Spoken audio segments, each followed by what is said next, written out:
اعوذ باللہ من الشیطان الرجیم، بسم اللہ الرحمن الرحیم. Please recite Durud Sharif. Allahumma salli ala Muhammadin wa ala ali Muhammadin kama sallaita ala Ibrahim wa ala ali Ibrahim innaka Hamidum Majid. Allahumma barik ala Muhammadin wa ala ali Muhammadin kama barakta ala Ibrahim wa ala ali Ibrahim innaka Hamidum Majid. اللہ تعالیٰ قرآن پاک کے سورۃ number 3 سورۃ آل عمران آیات number 191 میں ارشاد باری تعالیٰ ہے. ترجمہ: جو اللہ تعالیٰ کا ذکر کھڑے اور بیٹھے اور اپنی کروٹوں پر لیٹے ہوئے کرتے ہیں اور آسمانوں اور زمین کی پیدائش میں غور و فکر کرتے ہیں اور کہتے ہیں کہ ہمارے پروردگار تو نے یہ بے فائدہ نہیں بنایا تو پاک ہے پس ہمیں آگ کے عذاب سے بچا لے. تفسیر: جب اللہ تعالیٰ کو پہچان لیتے ہیں، اس کو یاد کر لیتے ہیں،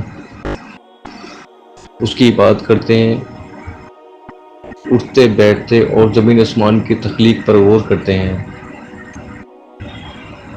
تو کہتے ہیں کوئی مقصد ہے ان کی تخلیق کا، اور اپنے آپ پر غور و فکر کرتے ہیں کہ انسان کی تخلیق کا کوئی مقصد ہے، یہ نہیں کہ کھایا پیا اور بچے پیدا کیے. اللہ اللہ خیر صلی اللہ.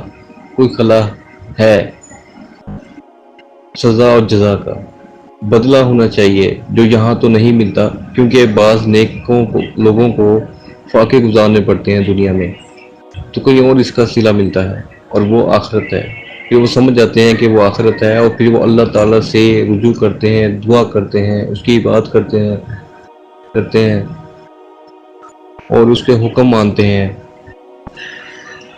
اور اس کے حکم کو بجا لانے جو تکلیفات آتی ہیں انہیں برداشت کرتے ہیں اور اللہ تعالیٰ سے دعا کرتے ہیں کہ اللہ ہمیں آخرت کے آگ سے بچا. اللہ تعالیٰ سے دعا اللہ تعالیٰ ہمیں قرآن شریف کو ترجمے کے ساتھ پڑھنے، سمجھنے اور اس پر عمل کرنے کی توفیق عطا فرما. جزاک اللہ. Please subscribe.